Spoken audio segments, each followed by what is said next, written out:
Hey, happy Tuesday. Happy book review day. Today's book is Monsters by Clear Dederer. Um, this is a book I'd deals with a subject that I wrestle with a lot, which is, and I'm sure many other people who have a conscience about people and their behaviors probably does as well.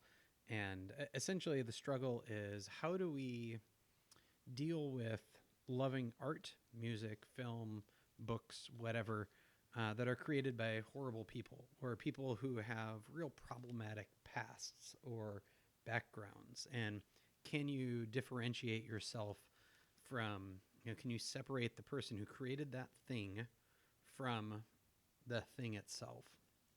And Dederer does a great job of going through so many different examples. And one of the examples she looks at right away is Woody Allen.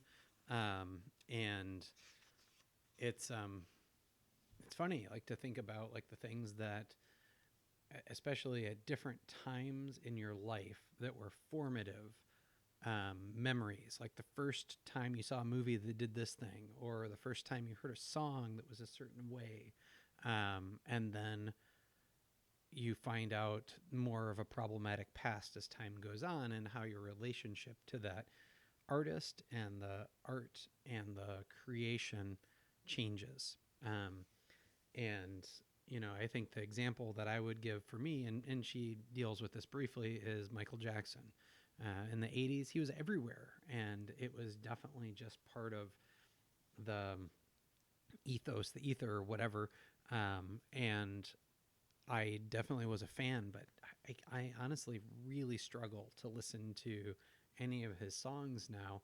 And he didn't, I don't know that there was a conclusive decision really about wrongdoing or not. I haven't followed it super carefully to know exactly what happened, but there's enough that is questionable or concerning that I really struggle with that.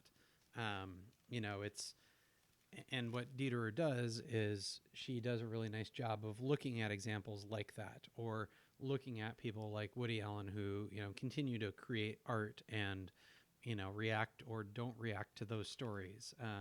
She deals with R.K. Rowling and how a lot of the anti-trans stuff that she said really affected these people in the community who were trans and looking for community, and then felt isolated all of a sudden. Like they thought they had found this home and then really felt excluded.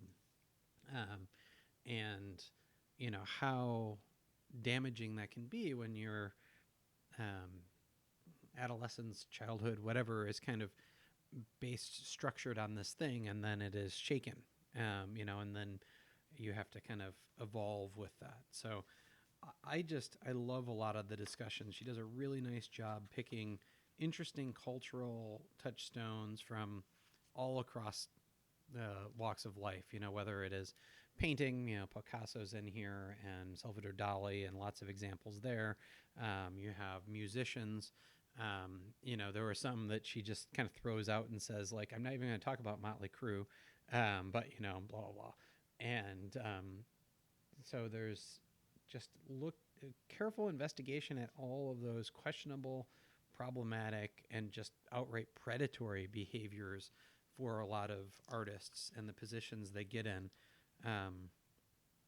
But like I said, music, art, film, even businesses. Nowadays I think there is certainly backlash against some of the tech people. If you see like what's happening with Meta and Facebook, and certainly Elon Musk and Jeff Bezos, and a lot of these things that once upon a time maybe people championed and thought like, ooh, this is great, and then now they are really struggling to figure out what to do with these things. But anyway, much better nuanced conversation in Monsters.